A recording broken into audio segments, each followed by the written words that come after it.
누가복음 20장 19절에서 40절까지 말씀 한 절씩 우리 교독하겠습니다. 서기관들과 대제사장들이 예수의 이 비유는 자기들을 가리켜 말씀하심인 줄 알고 즉시 잡고자 하되 백성을 두려워하더라. 예, 그들이 엿보다가 예수를 총독의 다스림과 권세 아래 넘기려 하여 정탐들을 보내어 그들로 스스로 의인인 채 하며 예수의 말을 책잡게 하니, 그들이 물어 이르되 선생님이여, 우리가 아노니 당신은 바로 말씀하시고 가르치시며 사람을 외모로 취하지 아니하시고 오직 진리로서 하나님의 도를 가르치시나이다. 우리가 가리사에게 세를 바치는 것이 옳으니까 옳지 않으니까 하니, 예수께서 그 관계를 아시고 이르시되 데나리온 하나를 내게 보이라. 누구의 형상과 글이 여기 있느냐? 대답하되 가이사의 것이니이다. 이르시되 그런즉 가이사의 것은 가이사에게, 하나님의 것은 하나님께 바치라 하시니, 그들이 백성 앞에서 그의 말을 능히 책잡지 못하고 그의 대답을 놀랍게 여겨 침묵하니라. 부활이 없다고 주장하는 사두개인 중 어떤 사람들이 와서 물어 이르되 선생님이여, 모세가 우리에게 써주기를 만일 어떤 사람의 형이 아내를 두고 자식이 없이 죽으면 그 동생이 그 아내를 취하여 형을 위하여 상속자를 세울지니라 하였나이다.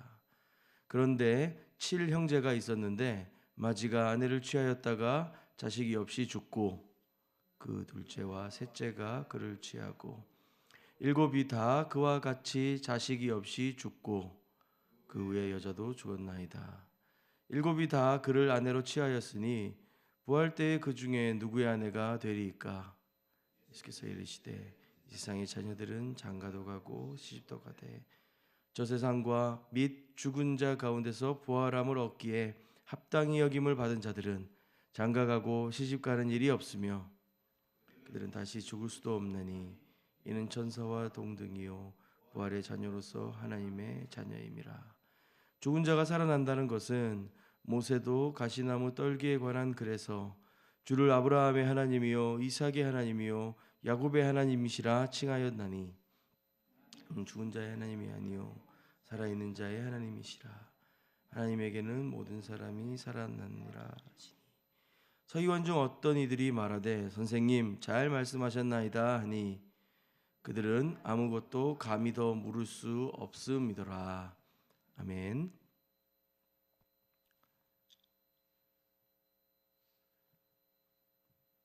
서기관들과 대제사장들이 그 앞선 예수님의 비유를 듣고 이건 우리를 가리켜 하는 이야기구나.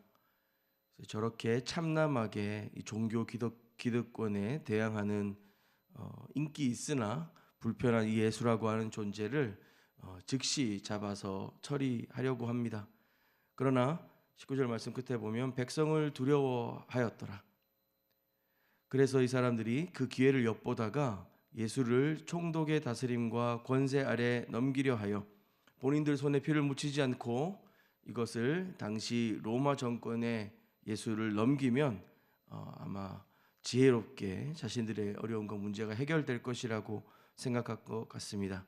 그래서 정탐들을 보내어 그들로 스스로 의인인 채 하며 예수의 말을 책잡게 하니, 예수님께서 그 포도원 주인과 악한 농부의 비유를 말씀하셨을 때 서기관들과 대제사장들은 마음에 찔려서 회개하고 돌이키기는커녕 자신들을 겨냥한 말씀이라는 것을 알고 오히려 분노합니다. 하지만 백성들이 두려워서 바로 예수님을 잡아서 처리하지는 못하고 음모를 꾸민 것이죠. 의로운 채 하는 사람들을 보내어서 예수님의 말을 이렇게 올무로 잡고자 합니다. 막 칭찬하는 척 접근하고 있지만 속셈을 감춘 말이죠. 21절인데요. 그들이 물어 이르되, 서기관과 대제사장들이 보낸 사람들이 하는 말입니다. 선생님이여, 우리가 아노니 당신은 바로 말씀하시고 가르치시며 사람을 외모로 취하지 아니하시고 오직 진리로서 하나님의 도를 가르치시나이다. 이 감춘 속셈으로 예수님께 민감한 질문을 던지고 있습니다. 그래서 예수님이 대답하면 어느 쪽이든 걸고 넘어지려고 하는 것이죠. 22절입니다. 우리가 가이사에게 세를 바치는 것이 옳으니까 옳지 않으니까 하니. 이 질문은 먼저 말씀드린 대로 예수님을 이 궁지에 몰아넣기 위한 함정이었습니다. 만약 예수님이 세금 납부가 옳다라고 대답하면 유대 민족을 배반하는 것이다라고 몰아세울 것이었고, 옳지 않다라고 한다면 로마 정부에 반역하는 자라고 고발할 생각이었던 것 같습니다. 어느 쪽도 대답하기 힘든 것이죠. 그러나 예수님은 그들의 이 교묘한 생각을 이미 아시고 사람들에게 말씀하십니다. 당시 동전 중에 이 데나리온이라는 것이 있는데, 자, 데나리온을 가져오라 라고 하시는 것이죠. 그리고 그 동전을 사람들 앞에서 보이시면서 물으십니다. 이 동전에 있는 이 형상과 글은 누구의 것이냐? 그랬더니 사람들이 가이사의 것입니다, 황제의 것입니다 라고 이렇게 대답합니다. 그때 25절에 예수님이 이렇게 말씀하십니다. 이르시되 그런즉 가이사의 것은 가이사에게, 하나님의 것은 하나님께 바치라 하시니. 이 본문을 세 번역으로 이렇게 보면, 그러면 황제의 것은 황제에게 돌려주고 하나님의 것은 하나님께 돌려드려라 라고 되어 있습니다. 우리가 가진 개역개정 성경에서 바치라고 되어 있는 것을 세 번역은 원문의 의미를 조금 더 살려서 돌려드리라 라고 번역하고 있는 것이죠. 가이사에게 바친다고 하지 않으셨고 돌려준다 라고 하셨고, 그것은 그 가이사, 그 시저가 받아야 될, 황제가 받아야 될 권위가 마땅한 것이 있다면 돌려주라 라고 하는 것이죠. 이것은 그 단순히 세속 권력들을 인정하라 뭐 그런 뜻만이 아닙니다. 오히려 인간이 지금 어디에 속해 있으며 누구에게 가진 것을 돌려드려야 할 것인지 다시 그 존재에 관한 질문이기도 했었습니다. 이 당시 동전에는 신의 아들 티베리우스라는 문구와 함께 이렇게 그 황제의 이미지가 이렇게 신처럼 우상처럼 이렇게 그려져 있었습니다. 사실 이 동전은 대제사장과 서기관들이 보낸 사람들이 준 것이라고 합니다. 그들은 지금 예수를 걸려 넘어뜨리게 하기 위해서 기묘하고 미묘한 질문들을 던지고 있지만, 사실상 이들은 유대인들이, 특별히 종교 지도자들이 지닐 수 없는 우상의 그림을 그리고 있는, 실제로 참남한 신의 아들 티베리우스라고 하는 이런 그 다른 이방신들을 섬기는 것과 같은 그런 동전을 그들이 가지고 있었던 것입니다. 이미 로마 질서에 동화된 삶을 살고 있었던 것이죠. 사실상 이들은 교묘한 질문으로 예수를 넘어뜨려 하지만 이미 이들은 그들이 질문하기 전에 그 세속 사회, 이미 그 로마 황제의 질서와 그 세상 속에 동화된 채 살아가고 있습니다. 종교를 말하고 신앙을 말하고 하나님을 말하고 있지만 그들의 주머니에는 우상의 그림이 가득한 동전들이 가득했던 것이었죠. 예수님이 이 사실을 모두 앞에서 폭로하신 것입니다. 그리고 형상대로 만들어진 것은 형상 주인에게 돌려야 한다라고 하는 것을 대답하시는 것이죠. 황제의 그림이 있느냐? 돌려줘라. 그거 네가 왜 가지고 있냐? 이런 것이죠. 그리고 이들은 질문하지 않았습니다. 가이사의 것, 그 가이사에게 생을 바쳐야 됩니까? 이것만 질문했었는데 예수님은 하나님에 대한 이야기도 덧붙이십니다. 하나님의 것은 하나님께 드리라. 동전 중에 하나님의 것은 없습니다. 어떤 것을 말씀하시는 걸까요? 함정같이 그들은 세금, 당시의 그 로마 질서에 대해서 예수님을 넘어뜨리려 하였지만 예수님은 더 큰 이야기를 하고 계신 것입니다. 과연 너희 주머니에서 나온 이 우상을 그린 것과 같은 이 동전들은 왜 여기에 있는 것이냐? 너희는 하나님의 형상으로 지은 자들이므로 이 동전은 그 가이사의 것이라면 돌려주어라. 그러나 너희의 삶, 너희 자신은 하나님의 형상대로 지은 받은 것이니 너희 생명과 존재와 전부를 하나님께 돌려드리는 것이 마땅하지 아니하냐라고 대답하시는 것입니다. 말문이 막혔고 그들의 함정은 무력화되었습니다. 하나님의 권위로 말씀하신 진리였습니다. 이들이 예수님을 인정하는 채 하며 와서 예수님 당신은 바로 가르치시며 제대로 가르치시는 분입니다 라고 칭찬하였던 것이 사실상 진리로 드러난 것입니다.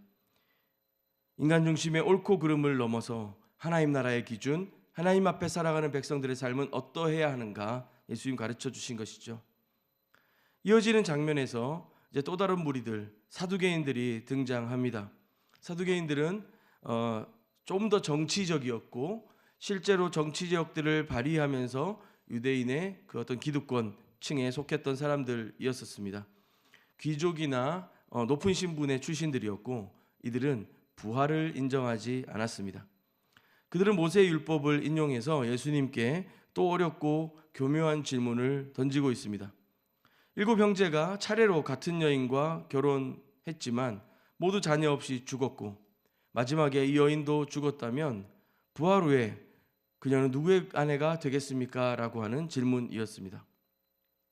이 질문은 단순히 호기심이 아니라 그들이 모세의 율법 가운데 주어진 그 기업 물을 자로서의 율법의 해석을 물어보는 것이 아니라 예수님을 넘어뜨리려고 하는 의도였음이 다분합니다. 하지만 예수님은 이 질문의 전제 자체가 잘못되었음을 지적하시면서 너희가 과연 이 세상의 질서로 이 하나님 나라의 질서를 설명하라고 하는 접근 자체가 잘못되었다라는 것을 밝히십니다. 35절 말씀입니다. 저 세상과 및 죽은 자 가운데서 부활함을 얻기에 합당히 여김을 받은 자들은 장가가고 시집가는 일이 없으며 그들은 다시 죽을 수도 없나니 이는 천사와 동등이요 부활의 자녀로서 하나님의 자녀임이라 라고 말씀하십니다. 그러니까 부활의 세계는 이 세상의 그냥 연장선이 아니라 너희가 생각하는 이 세상의 질서들을 다시 적용하는 것이 아니라 완전히 새로운 질서 안에 들어가는 것이다 라고 말씀하시는 거죠. 죽음이 없고 생육이나 상속이 필요하지 않으며 하나님의 자녀로서 영원한 생명을 누리는 것이다 라고 응답하시는 것입니다. 모세오경, 그러니까 사두개인들이 제일 중요하게 생각했던 성경이었는데 그 모세오경의 이야기, 이스라엘의 조상들의 이야기를 인용하시면서 다시 예수님은 설명을 이어가십니다. 37절입니다. 죽은 자가 살아난다는 것은 모세도 가시나무 떨기에 관한 글에서 주를 아브라함의 하나님이요 이삭의 하나님이요 야곱의 하나님이라 칭하였나니 하나님은 죽은 자의 하나님이 아니요 살아있는 자의 하나님이시라. 하나님에게는 모든 사람이 살아있느니라 하시니. 모세는 가시떨기 나무 앞에서 하나님께서 자기 자신을 소개하실 때 아브라함의 하나님, 이삭의 하나님, 야곱의 하나님이라고 말씀하셨던 것을 언급합니다.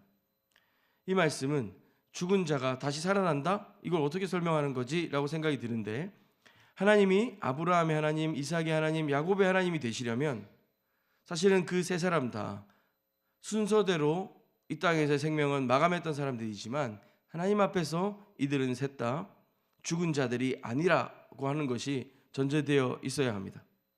예수님은 바로 이 점을 지적하시면서 하나님은 죽은 자들과의 관계를 맺는 분이 아니라 그들이 여전히 그 주님 앞에 살아있는 것처럼 영원히 존재하는 것처럼 하나님 여기신다라고 하는 것을 보여주는 것이죠.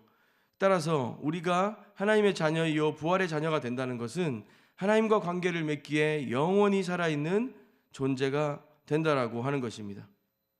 이 이야기의 서기관들은 자신들의 다른 전제로 인하여 의아해합니다. 그러나 그냥 물러설 수 없었기에 39절에 이렇게 말하죠. 어떤 이들은 말하되 선생님 잘 말씀하셨나이다 이렇게 얘기하고 그들은 아무것도 감히 더 물을 수 없습니다. 맞장구 치긴 했지만 잘 이해도 되지 않았고 깨닫지도 못했던 것 같습니다. 하나님은 살아있는 자와 관계하시는 분이시고 교제하시는 분이십니다. 그분과 그 관계 안에 교제 안에 있는 모든 자들은 죽음을 초월하며 이 땅에 살고 또 죽어도 영원히 살아가는 하나님의 사람들, 하나님 나라의 새로운 질서들, 그 은혜와 부활과 영원한 소망의 질서를 가진 자들인 것입니다. 예수님은 그를 넘어뜨리려고 온 이 대제사장과 서기관의 무리들, 이 사두개인들의 무리들, 이들이 던지는 교묘한 질문들 사이에 그분이 십자가를 통하여 그리고 부활하심으로 다시 펼치실 하나님 나라의 그 영광스러운 질서들을 설명하고 계시는 것입니다.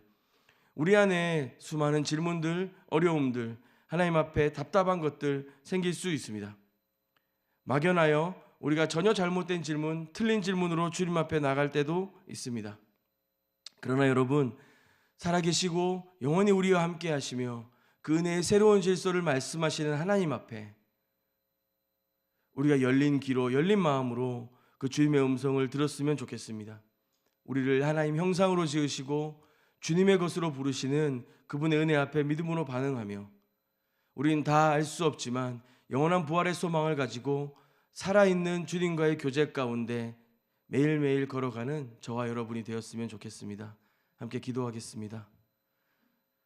거룩하신 하나님 아버지, 주님의 통치와 다스림과 인도하심 아래 우리의 매일이 있음을 믿음으로 고백합니다. 우리가 세상 한가운데 살아가지만 세상의 질서와 그 통치와 힘 아래 살아가는 것이 아니라 전능하시고 온 땅을 창조하시고 이끄시며 인도하시는 하나님 당신 앞에 살아가는 우리의 매일인 것을 고백하게 하여 주시옵소서. 우리를 주의 형상으로 지으셨고 주님 우리와 생명력 있는 교제로 인도하시는데 우리의 다친 마음들, 깨어진 마음들이 회복되어지고 열려져서 주님과 더욱 친밀하게 교제하며 믿음 아래 살아가는 매일매일 되도록 주님 인도하여 주시옵소서. 감사드리며 예수님의 이름으로 기도합니다. 아멘. 우리 두 가지 주님 앞에 좀 기도할 텐데요. 먼저는 우리의 모든 삶이 하나님의 것임을 믿음으로 고백했으면 좋겠습니다. 우리가 우리의 것이라 여기고 있는 우리 자신의 매일매일의 일상과 우리 가족과 자녀들과 우리 부모님들을 다 주님이 허락하신 것들이고 주님이 인도하시고 이끄시는 곳에 있는 것임을 고백하며 그 매일매일을 통하여 주님의 사랑을 더 깊이 누리고 경험하며 그 형상됨을 나누는 저와 여러분이 되도록 기도했으면 좋겠습니다. 두 번째 또 기도하실 때에는 영원한 소망 가운데 살아가는 교회 되도록 또 신자 될 수 있도록 기도했으면 좋겠습니다. 하나님 나라의 복음을 의지하고 주님이 펼치시는 새로운 은혜의 질서 가운데 살아가는 부활의 소망 가운데 살아가는 저와 여러분이 되도록 주님 앞에 간구하며 기도하신 후에 개인의 기도로 더 깊이 주님 앞에 나아가도록 하겠습니다. 함께 기도하겠습니다.